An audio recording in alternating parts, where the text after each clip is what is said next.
Hello, thanks for watching this video. This topic is LEED OMB5 Public Comment Draft Edition. According to the official schedule, I am in the between of the beta edition and real usage in 2025. Today I record this is January 8th, 2024. You may notice there are some difference between the beta edition and public comment.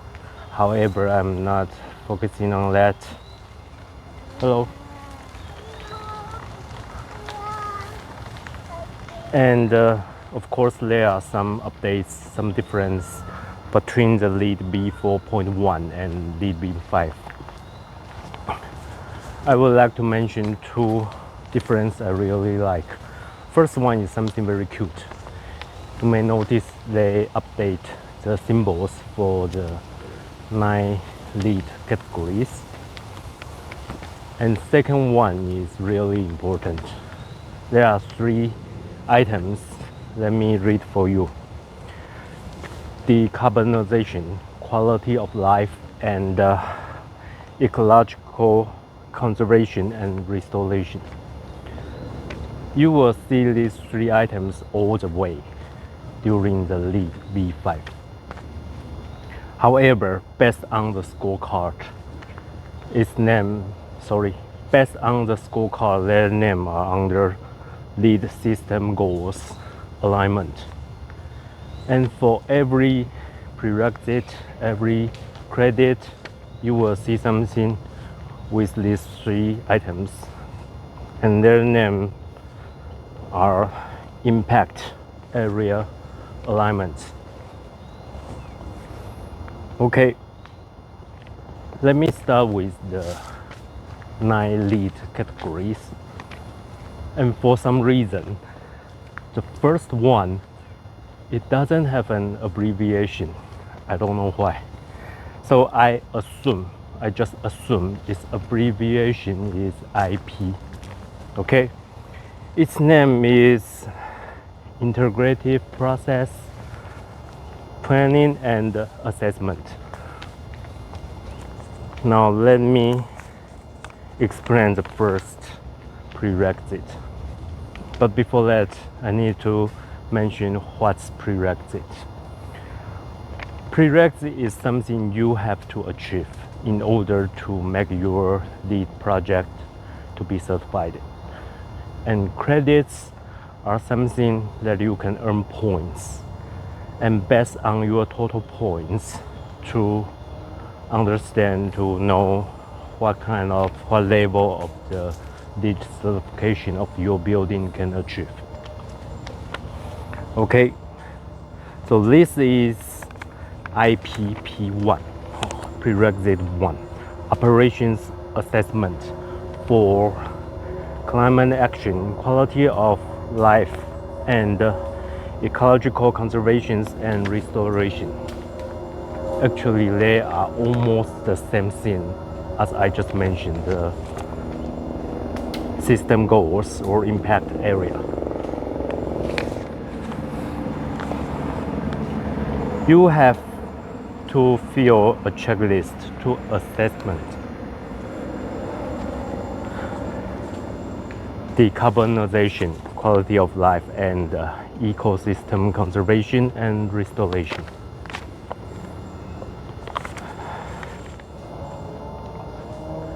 There are 10 elements you need to access.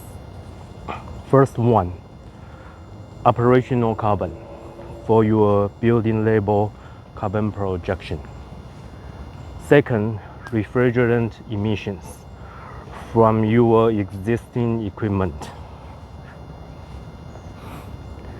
Third, sustainable transportation, especially for the single occupant vehicles' greenhouse gas emission. Number 4, embodied carbon for materials in operations and renovation. Number 5, climate resilience. This one used to be the first prerequisite of the beta edition. It contains 10 natural hazards. Let me display it on the screen. But there are a little bit difference between the beta edition and right now the public comment drift edition.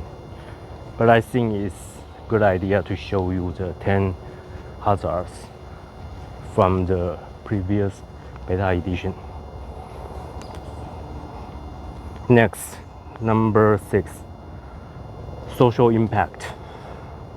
For example, community well-being, inclusivity, inequity. You need to avoid that.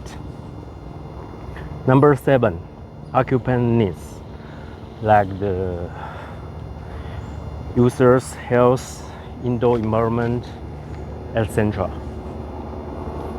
Number 8, water management.